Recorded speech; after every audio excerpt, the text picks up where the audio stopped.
우리와 원수되었던 그 담벼락을 화목 제사를 통해서 허무르고 하나님과 화목을 이루는 겁니다. 하나님과 화목이 되면 특별히 화목제만큼은 하나님께 온전히 불태워 드리는 번제의 다른 속건제와 비해서 나눠 먹도록 하셨어요. 제사장과 제사장이 먹고, 제사장이 먹는 것은 이 흔든 가슴 부분과 그다음에 넓적다리라고 했습니다. 제사장의 역할이 그만큼 뒷다리가 딱 받쳐주듯이 짐승의 가장 힘 있는 부분을 그렇게 상징적으로, 교회 보면은 목회자가 무너지면 다 무너집니다. 여러분들은 또한 가정의 제사장입니다. 그래서 제사장이 넓적다리를 받아서 잘 먹고 딱 버텨내야 됩니다. 흔든 가슴이라고 하는 의미는 가슴이 늘 움직여요. 심장이, 마음이 늘 움직입니다. 그것을 하나님께 이 연약한 우리의 이 가슴을 하나님께 올립니다라는 뜻을 가지고 있고요. 그것을 제사장이 먹는 이유는 딱 중심을 가지고 정한 마음을 가지고, 여러분들은 제사장이니까 가정을 지켜내고, 또 교회에서는 목회자가 중심을 가지고 하나님의 말씀에 전념하도록 그렇게 하나님이 조치를 취하셨습니다. 자, 오늘은 속죄제에 대해서 우리가 살펴보기 원합니다. 속죄제, 말 그대로 죄를 속하는 제사입니다. 다른 것은 화목도 하고 또 감사도 하고 여러 가지 의미가 있는데, 속죄제는 순전히 죄를 범했을 때 하나님께 그 죄를 용서받기 위해서 지내는 제사입니다. 자, 먼저 속죄제의 뜻을 보게 되면, 속죄제는 하나님을 위해서 드리는 제사가 아니라, 누구를 위해서 드리는 제사가 아니라고요? 하나님을 위해서 드리는 제사가 아니라 죄인인 내 자신이 죄 사함 받기 위해서 드리는 제사예요. 이해가 되시죠? 그러니까 이거는 나와 연결이 되어 있는 거예요. 내가 용서받기 위해서 드리는 제사가 속죄제입니다. 그리고 여기에서 이제 어긋나게 되면, 죄가 용서 안 되면 이게 다 망그러지는 거죠. 속죄제의 특징이 있습니다. 첫째는 번제단에서 태우지 않아요. 뿌려요. 번제, 소제, 화목제는 모두 번제단에서 태우는 제사입니다. 근데 속죄제는 번제단에서 태우지 않고, 물론 이제 소의 몸은 번제단에서 좀 태우고 나머지 내장이라든가 이런 걸 전부 다 끄집어서 진 바깥에서, 이제 12절에 보면은 그 송아지 전체를 진영 바깥으로 가져가서 재버리는 곳에서 처리해라, 이제 그렇게 조치를 취해 놓으셨어요. 자, 우리가 지금 4장 10절에서 12절을 한번 보시게, 다시 한번 보십니다. 자, 읽어볼까요? 10절서부터 시작. 화목제물의 소에서 떼어냄과 같을 것이요, 제사장은 그것을 번제단 위에서 불살고. 여기서 떼어낸다는 것은 뭐만 떼어내냐면 기름만 떼어내요. 기름. 저 위에 이제 위에 보게 되면 8절서부터 보면 속죄제물의 숫송아지의 기름을 떼어내고, 내장에 덮인 기름을 떼어내고, 기름과 내장에 푼 모든 기름, 또 콩팥과 그 위에 기름, 허리 쪽에 들러붙은 꺼풀과 기름. 따라합시다. 기름 떼어내자. 지난 시간에 제가 설명드렸는데, 기름은 뭘 상징한다고요? 나태함이에요. 나태. 영적으로 나태돼서 여기에 덕지 이렇게 비둔해진 거예요. 이거는 죄를 상징합니다. 이거 떼어내야 됩니다. 자, 게으름을 떼어내요. 시작. 게으름을 떼어내자. 자, 우리 옆 사람하고 인사하세요. 우리 게으름을 떼어냅시다. 이거 떼어내셔야 돼요. 오후에도 또 나가요. 그 게으름 딱 떼어내야 됩니다. 딱 떼어내야 돼요. 여러분, 게으름은 왜 마귀가 뱀을 이용했느냐? 뱀은 움직이질 않아요. 백수의 왕이라고 하는 사자도요, 먹고 살기 위해서 얼마나 열심히 달리는지 몰라요. 죽어라고 달려야, 그래야 먹을 게 생겨요. 그런데 뱀은 움직이질 않아요. 먹고 사는데도 움직이지 않고 딱 다리를 틀고 꼬랑지 하나만 떡 뒤에다가 치켜 세우고선 이렇게 딸랑딸랑 해가지고 뭔가 유혹을 하다가 뭐가 딱 지나가면은 그것도 한 번 딱 물어, 두 번도 안 물어, 한 번 딱 물어놓고 또 자. 그래가지고 한참 있다 이렇게 샘눈 뜨고 봐가지고 죽었으면은 그냥 꿀떡 삼켜요. 그렇게 게을러. 그러니까 마귀가 너 딱 나다, 넌 완전히 넌 나다 그래가지고 쑥 들어간 거예요. 여러분, 게으르면 마귀가 들어와요. 100% 들어옵니다, 여러분. 하나님은 일하기 싫거든 뭐 하지 말라? 먹을 생각도 말라 그랬어요. 그래서 그렇게 해서 붙어 있는 이 덕지덕지한 이 기름을 다, 이거 영적인 다 의미가 있는 거죠. 그렇게 해서 떼어낸 것은 번제단에서 태우는 거예요. 그것은 어디에서 태워요? 성령의 불로 태우는 거예요. 그 게으름은. 아멘이죠. 근데 이제 나머지 11절입니다. 시작. 그 수송아지 가죽과 그 모든 고기와, 읽으세요. 시작. 그 수송아지의 가죽과 그 모든 고기와 그것의 머리와 정경이와 내장과 똥, 송아지의 전체. 자, 그러니까 기름은 있어서는 안 될 거예요. 그죠? 예, 있어서는 안 되고 나머지 부분들, 송아지의 전체는 이거는 뭐를 위하여서 지금 예배 드리는 거예요? 죄의 용서받기 위해서. 근데 이거는 다른 것들은 다 번제단에서 이렇게 제단에서 태우는데 이 속죄제만큼은 어디로 가져가요? 진영 바깥으로 가져가서 태우라는 거예요. 진영 바깥에 가서. 이게 중요합니다. 이게. 자, 왜냐? 이게 바로 예수님께서 고난은 진 안에서 받으셨는데 돌아가신 곳은 성문 바깥에서 돌아가셨어요. 여러분, 그게 우연인 것 같죠? 굉장히 중요한 겁니다. 이 사실이.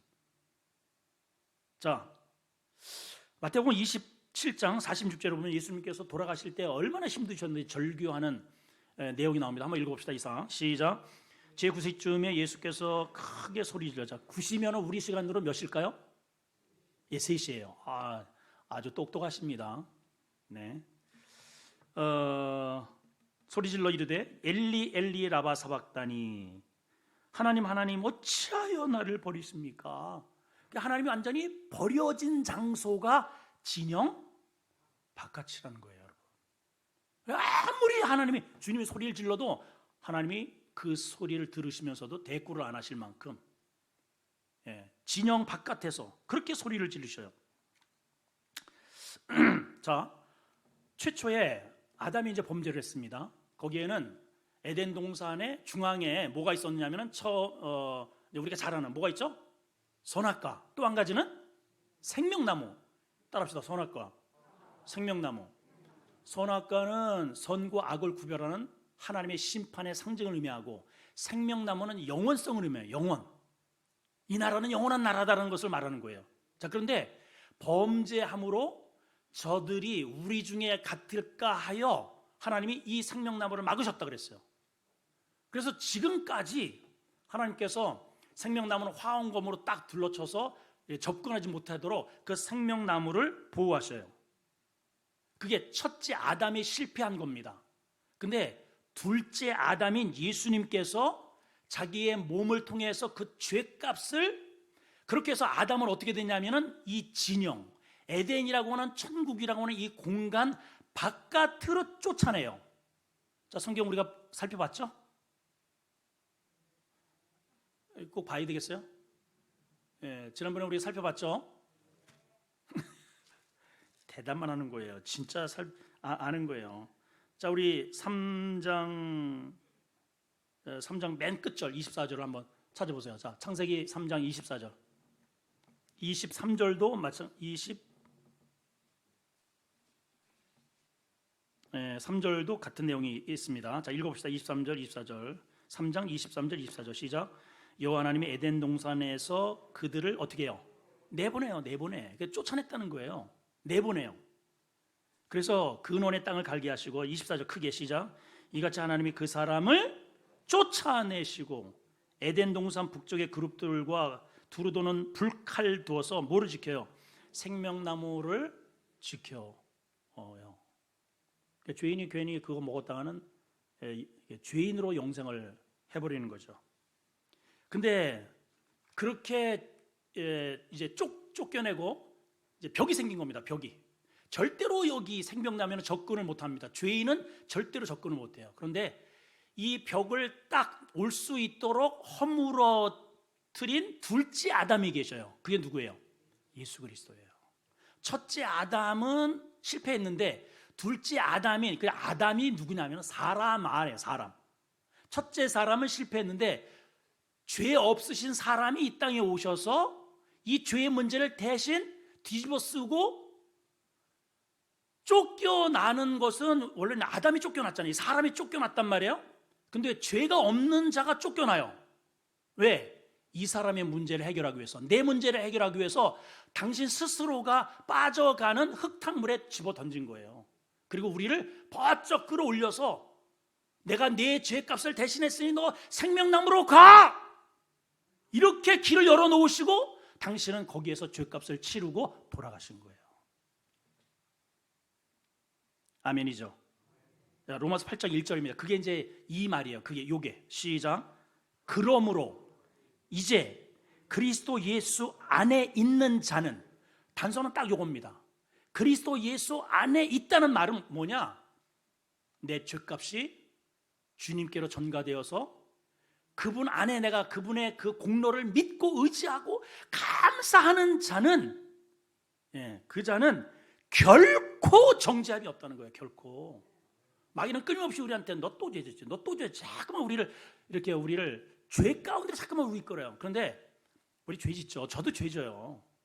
저도 생각으로 죄 짓고 뭐 여러 가지. 저는 뭐 화 안 냅니까? 저도 화내고 그러잖아요.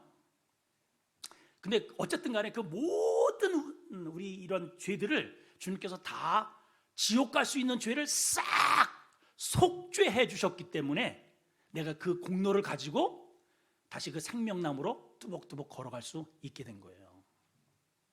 그 생명나무의 근원이 하나님이시죠. 자, 이게 이제 번제단에서 그래서 태우지 않아요. 번제단에서 태우지 않고 진영 바깥에서 태워지는 거예요. 진영 바깥에서 문제가 해결이 되어야 진영 안으로 들어오는 겁니다. 두 번째 특성은, 이거는 향기로운, 다른 것은요, 이게 이렇게 타는 냄새를 하나님이 이렇게 맡으시고 그거를 향기롭게 여기셨어요. 그런데 이 속죄제만큼은 향기를 드리는 게 아닙니다.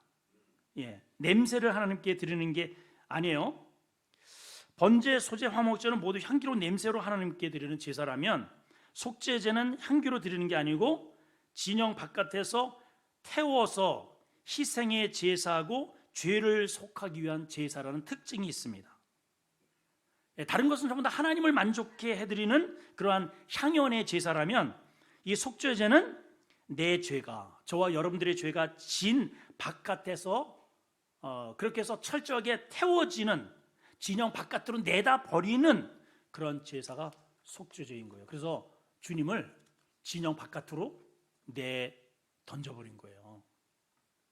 사람들이. 아까도 말씀드렸지만은 이 진영 안과 바깥이 굉장히 중요합니다. 에덴 안과 밖은 완전히 천지 차이예요. 똑같은 땅일지 몰라도 에덴 안과 에덴 바깥은 천지 차이란 말이에요. 그래서 이스라엘 백성들이 40년 동안 광야를 걸으면서 문둥병자들, 또 어떠한 범죄를 하고 청결치 못한 자는 항상 진영 안에 들어오지 못할지니라. 그래서 반드시 정결 예식을 꼭 거쳐서 들어오도록 그렇게 하셨어요. 왜냐?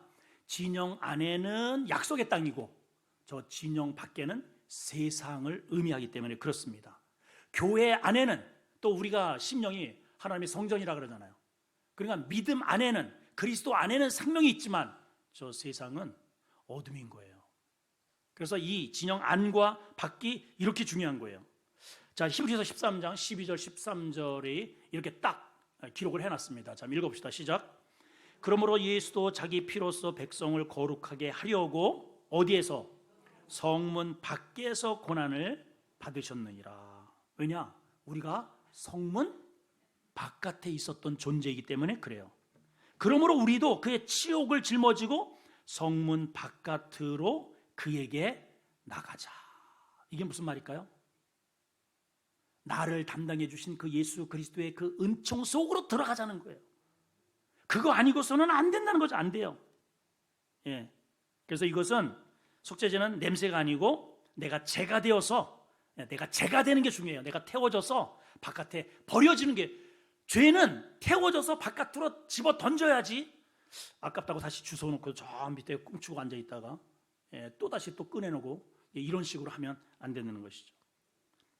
세 번째 특징이 있습니다. 이 다른 것에는 이런 식의 구체적으로 안 나오는데, 속죄제만큼은 제사장을 위한 속죄제, 이스라엘 온 회중을 위한 속죄제, 족장을 위한 속죄제, 평민이나 속죄제가 따로 이렇게 파티션으로 나눠 있어요. 제가 그래서 읽은 여기 보면은, 자, 오늘 이제 4장을 보세요. 2절에 보시면, 3절, 만일 기름 부음을 받은 제사장이 범죄했거든 송아리 잡아라. 그래서 그게 12절까지의 내용이에요. 요거는 이제 제사장만에 해당되는 거예요. 제사장이 범죄하여서 이제 그 용서를 받기려면 뭘 잡으라고요? 제사장이 뭘 잡으라고요? 송아지 잡아야 됩니다. 송아지 잡아야 돼요. 제사장이 범죄하면 송아지입니다. 이거 기억을 하셔야 돼요.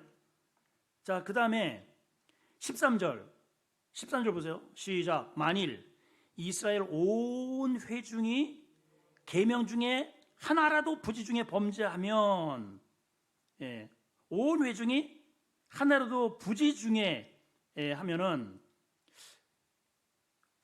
온 회중을 위해서는 뭘 잡아야 되냐면은, 이때에도 15절에 보니까 숫송아지를 잡아라 그랬어요. 온 회중. 자, 22절에 만일 족장이 하나님 앞에 범죄하거든 이때는 뭘 잡아? 염소를 잡아라. 오늘날 이 족장 같으면은 우리 교회에 보면 중직자들입니다. 적어도 우리 교회에서 중직자, 족장 정도 되면은 이제 비둘기나 이런 건 안 됩니다. 이런 것들을 이제 염두를 해두시고, 27절에 평민이 범죄하면 어떻게 하느냐? 28절에 보면 암염소를 끌고 와라. 암양이나 염소를 끌고 와서 하나님께 잡아라. 이렇게 딱. 그 다음에 이제 뒤에 보게 되면 비둘기도 나옵니다. 비둘기. 레위기 4장 27절 그래서 35절까지 이 내용 속에 하나님 앞에 이제 일반적으로 가난한 사람들에게는 암염소나 비둘기를 잡도록 그렇게 하셨어요. 자, 이 말씀 가운데 이제 왜 이렇게 하셨을까? 책임성 때문에 그래요. 책임성. 제사장을 위해서는 이제 소를 잡고요. 이스라엘 온 회중을 위해서는 그만한 대가를 지불하는 거죠. 여러분, 소 잡는 거 쉽지 않아요. 저는 이제 아버님이 이제 고기를 어업을 하셨기 때문에 늘 생선을 따고 이런 거 이제 펄쩍펄쩍 대는 거 머리통 하나 팍 치고 그래서 배 갈라서 지금도 그런 걸 잘합니다. 닭도 잘 잡아봤어요. 뭐 툭하면 이제 닭장 해가지고 그냥 뭐가지 비틀어가지고 이렇게 하고. 그런데 염소 잡는 거요. 제가 아는 우리 어떤 목사님이 계셔요. 시골에 1년에 예전에 그 아버님이 지금 이제 연로하셨지만 전에는요 1년에 한 번씩 꼭 염소를 갖다가 교회 거기 사택 그 수도가에서 본인이 직접 염소를 잡아가지고 그걸 해 먹어요. 1년에 한 차례씩. 제가 그거 봤거든요. 오바이트 나요.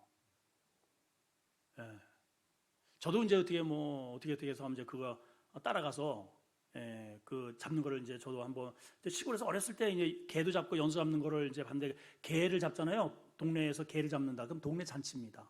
돼지 잡고 이거 하는 거 잔치예요. 돼지는 어떻게 잡는지 아세요? 어떻게 잡을까요? 목 따요. 어떤 사람은 무식하게 이런 해머로다가요 머리를 갖다가 이제 쳐요. 그러면요 소리 그 돼지 멱다는 소리라고 그러잖아요. 온 동네 깍 이거는 세상에 그거 쉬운 게 아니에요. 더군다나 소를 잡는다 쉬운 게 아니에요. 왜 그런 줄 아세요? 왜 그러느냐?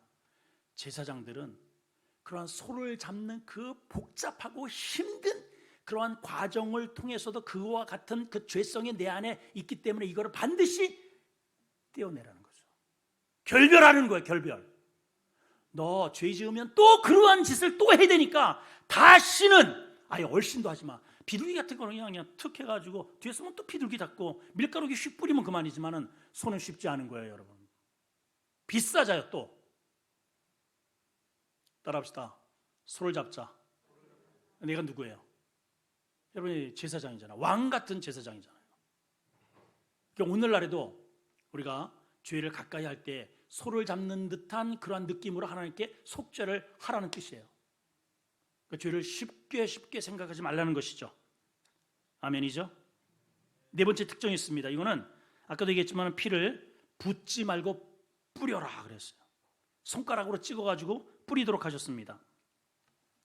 자, 이제 성막 문에서 이제 짐승이든 양이든 잡아요.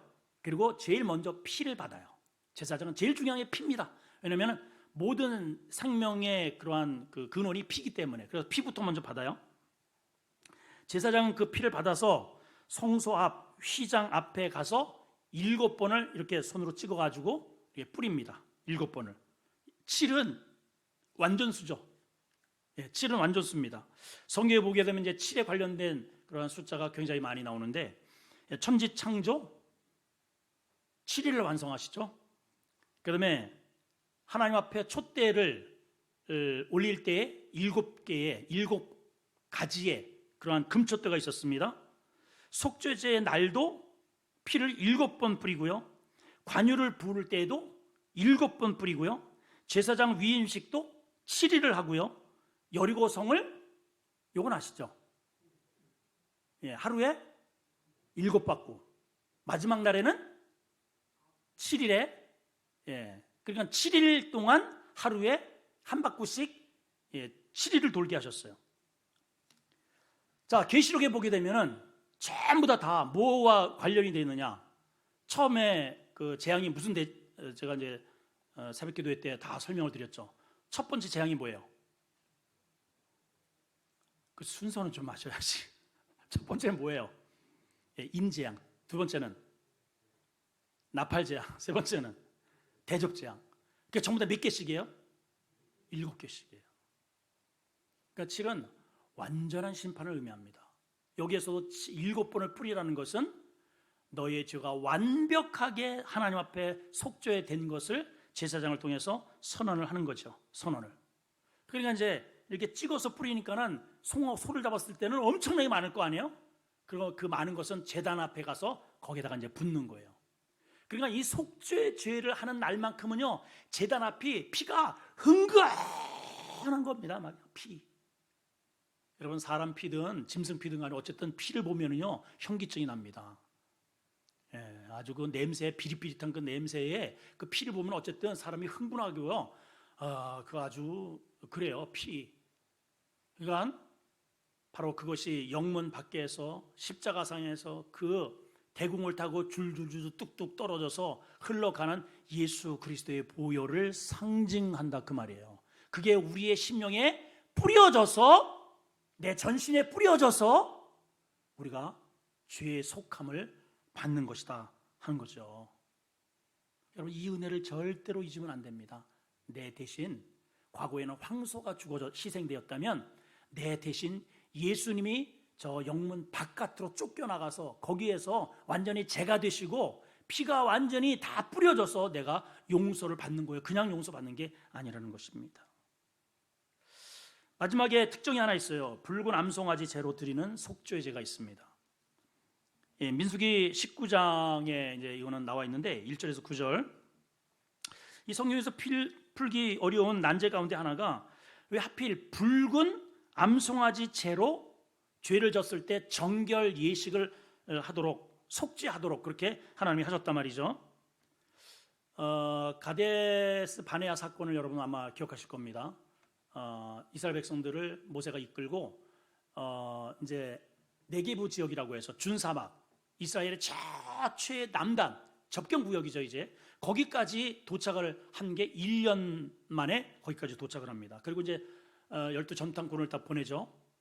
그런데 2명을 빼놓고 전부 다 우리는 다 메뚜기들을, 우리 안 됩니다. 예, 믿음의 고백을 한 게 아니에요. 그냥 사실적 고백을 한 거예요.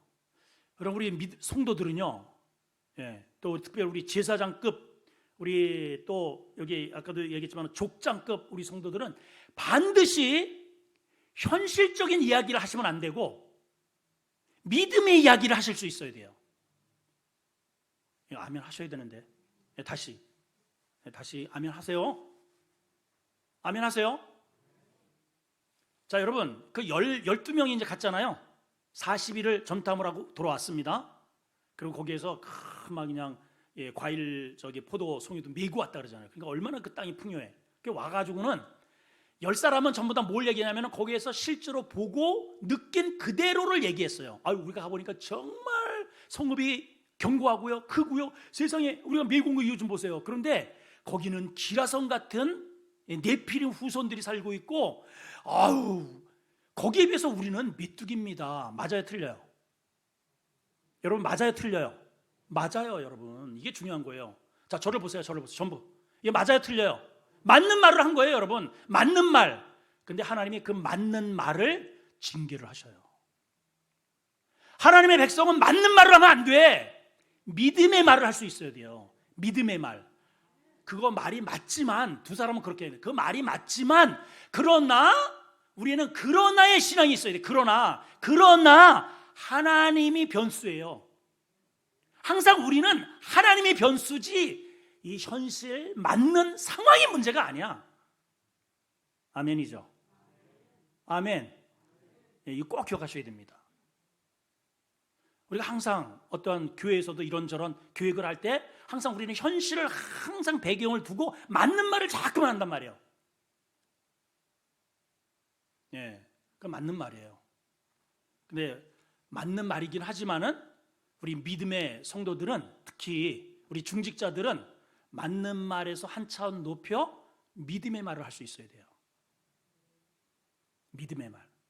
하나님이 변수입니다. 하나님이 우리와 함께 하시면 저것들은 우리의 밥입니다. 밥.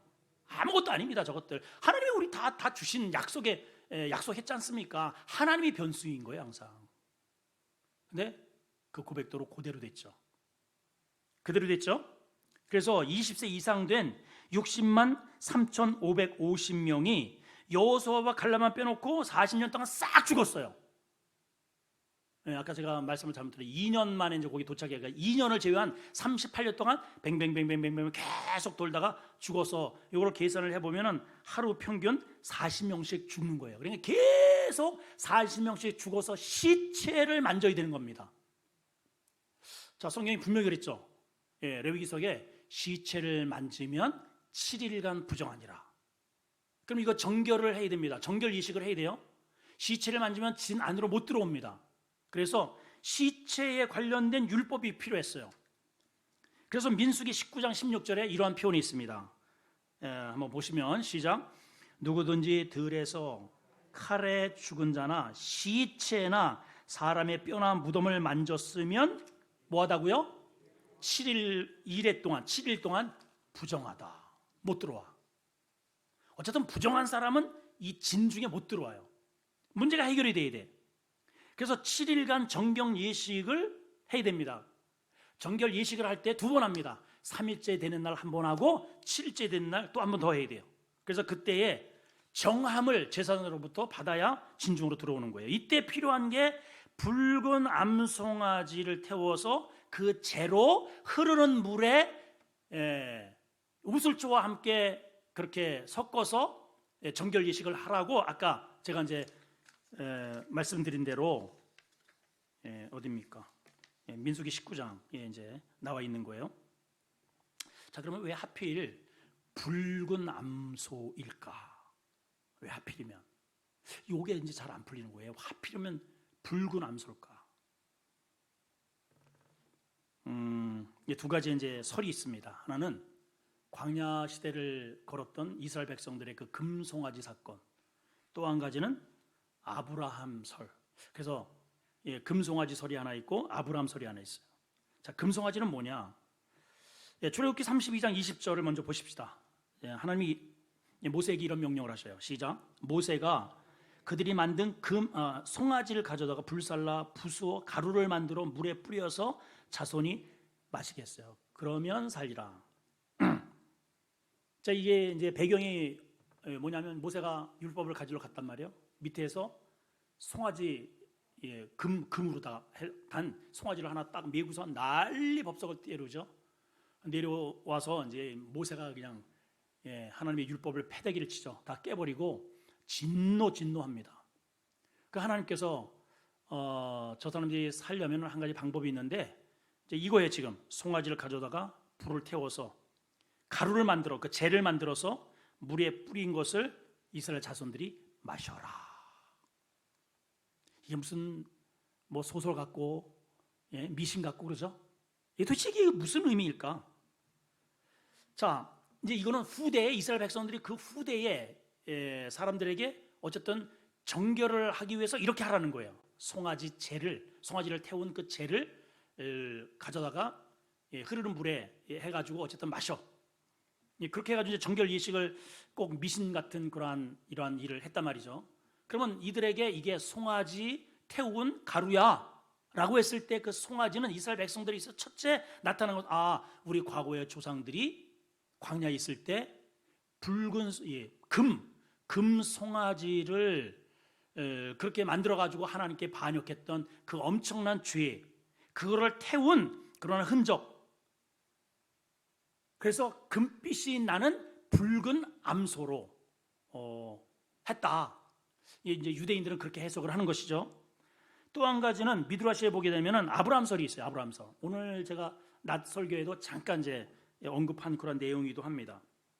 자, 소돔과 고모라 성을 정찰하러 하나님께서 세 분이 내려오셔요. 그리고 아브라함 진영의 장막 앞을 지나갑니다.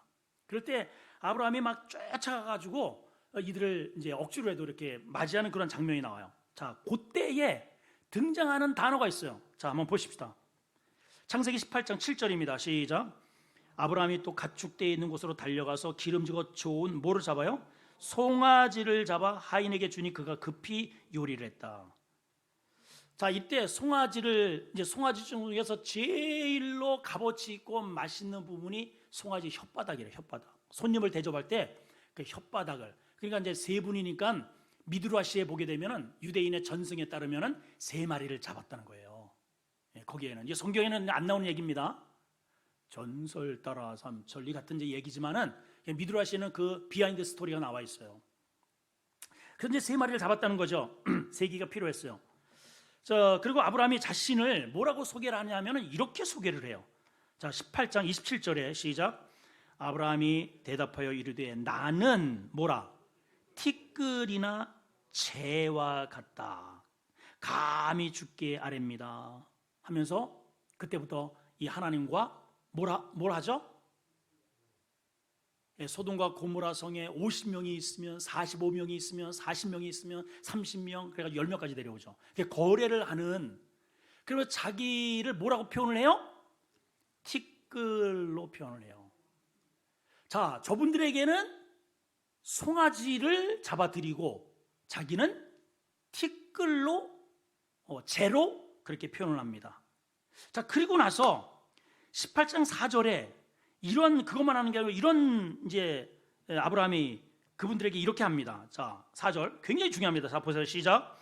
물을 조금 가져오게 하사 당신들의 발을 씻으시고 나무 아래 쉬소서. 자, 잘 보세요. 지금 송아지, 티끌재, 정결 이렇게 연결이 돼요. 그래서 이 유대인 정성들을 보면은 이렇게 아브라함이 티끌 같은 자신이 하나님을 그렇게 금송아지, 자기들의 과거의 미래에 섬기게 될 우상을 때려잡아서 그리고 그 생명 같은 그러한 물로 하나님의 발을 씻겨줬기 때문에 하나님께서 그 송아지의 재를 물에 타서 마시게 함으로 정결하게 된다라고 하는 이러한 이 공식을 하나 유대인들은 만들어서 미드라시에 그렇게 기록을 해놨다 그 말이죠. 근데 이제 우리가 그렇게 할 일도 없고 송아지 태워가지고 우리가 그 재를 마실 일도 없고, 아무튼 종합해 보면 결과적으로는 이겁니다. 어쨌든 주님이 우리의 죄를 대신 뒤집어 쓰시고 재가 되셔서 그거를 우리에게 마시게 하심으로 우리가 죄의 용서함을 받는다라는 공식입니다. 그러니까 우리가 죄의 용서함을 받는 것은 우리의 절대로 공로가 아니고 우리는 에덴에서 쫓겨난 인생인데 다시 생명나무가 있는 곳으로 들어오기 위해서 주님이 친히 진 바깥으로 던져주셨고 다른 제사는 전부 다 성전 안에서 드려지는데 유독 속죄 제만큼은 그래서 골고다 언덕, 진, 성전, 성문 바깥에서 십자가상에서 그것도 다 벗으시고 모든 모욕과 천대를 받으시고 머리서부터 저 발끝까지 있는 피를 다 쏟으셔서 그 피가 강물이 되어 흘러 이 상천마을 내 심령에 흐르게 하심으로 우리가 그 피로 인하여 속죄를 받는다는 겁니다. 그러니까 이 은혜가 아니면 우리는 절대로 하나님 앞에 나갈 수 없어요. 절대로 나갈 수 없습니다.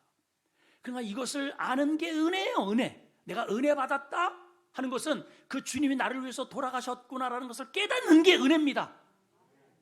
자, 제가 이제 살아가면서 가끔씩 이제 지난번에도 뭐 한번 말씀을 드린 바가 있고 저희 아버님 때도 그렇고 제 인생에도 그렇고 제가 잊지 못하는 어떠한 한 분이 이게 몇 명이 이렇게 있어요. 그분들이 정말 힘들 때 저를 도와주신 분들이고 또 이제 저희 집안 같은 경우에도 아버님이 이제 뭐 여러 차례 말씀을 드려서 여러분들이 아마 그 얘기를 알 겁니다. 그 여자분이 이제 아이를 낳아 그 남자가 이제 일을 하다가 어쨌든 이렇게 다쳐가지고 이제 그 남자가 서울로 올라가게 되고 이 여인 혼자 배가 이렇게 나왔단 말이에요. 남편은 없고 딸이 하나 있는데 일을 할 수 있는 입장이 아니고 그래서 저희 아버님이 뗄나무를 2짐을 져다가 이제 부려주신 거죠. 저 아주 제 꼬마에 어렸을 때 우리 그 동네에 거기가 전부 다 구씨 그 종갓집들이 사는 집들입니다. 전부 구서방들이 다 구서방들.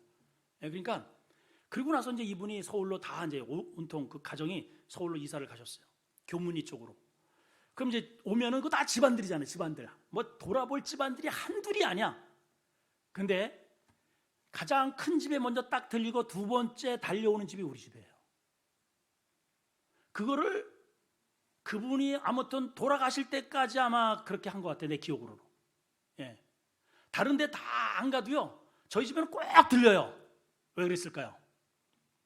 그 뗄나무 2짐 때문에 그래요. 그걸 잊지를 못하더라고요. 그 어려울 때, 그 차디찬 겨울에 정말 자기는 또 다쳐서 서울에 병원에 있는데 너무 걱정이 되는데 그 옆에 자기 친척도 있거든요. 거기 구씨 제 친구 집이에요. 거기도 안 해주는 뗄나무를 저희 아버님이 그거를 해다 주셨다 이 말이에요. 제가 그 아들이에요. 제가 우리 아버지 정말 자랑스러워요. 근데 그걸 잊지를 못해요. 여러분, 주님이 우리에게 뗄나무 한 점 불어다 준 것도 아니고 세상에 당신이 누려야 할 그 어마어마한 영광스러운 그 천국의 환경에서 본인이 다 우리의 죄를 뒤집어 쓰시고 영문 바깥으로 쫓겨나가서 다 벌거벗긴 채 그 모진 매를 다 맞으시고 죄값을 치르시고 제가 되셔서 피를 흘려주시고 그 피를 나에게 마시게 함으로 우리가 죄의 용서함을 받았다면 자 이제는 주님께서 얘야 이 교회가 내 집이란다. 내가 이제 올 텐데 나 완전히 올 때까지 이 집을 좀 잘 지켜라. 우리에게 맡기셨잖아요. 맡기셨죠 여러분? 그래서 여러분들에게 교사도 필요하고 성가대도 필요하고 이런저런 부서가 필요합니다. 여러분 어떻게 하실래요? 부담되시나요? 부담되세요? 그거는 배은망덕이라고 하는 거예요. 그게 배은망덕. 덕스럽지 못한 것이죠. 은혜를 배반하는 것이죠. 뗄나무 한 짐도 그렇게 평생을 잊지 못하고 그렇게 찾아오는 게 인지상정이거늘 우리가 하나님의 이 은혜를 우리가 기억한다면 우리 남은 삶 올해 정말 그 하나님 앞에 부르신 바다 충성하기를 축원합니다. 주님 감사합니다. 구약시대에 제사장이 죄를 지으면 소를 잡았습니다. 이스라엘 온 회중이 속죄하려면 소를 잡아야 됐습니다. 족장이 속죄하려면 양을 잡아야 됩니다.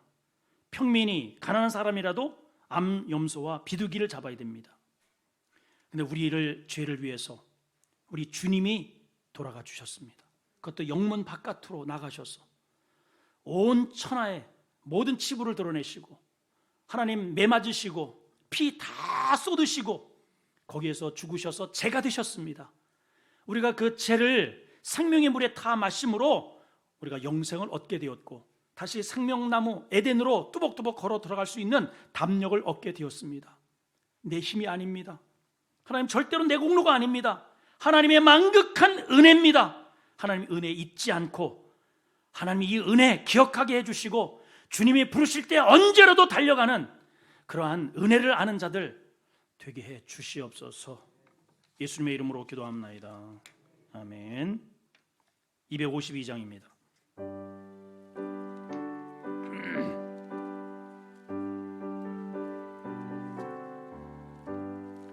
나의 죄를 씻기는 예수의 피밖에 없네.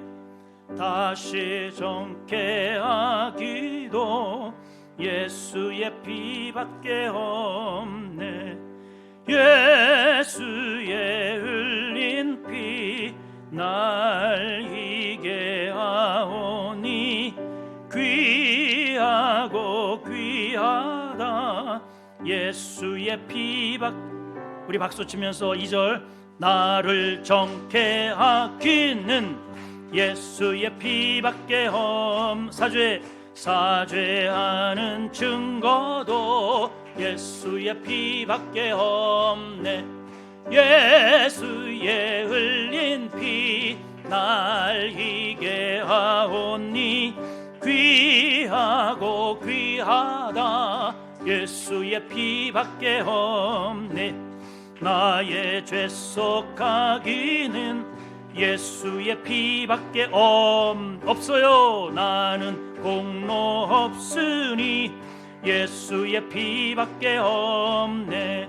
예수의 흘린 피 날 희게 하오니 귀하고 귀하다. 예수의 피밖에 없네.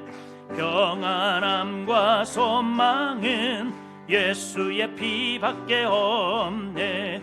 나의 의는 이것뿐 예수의 피밖에 없네.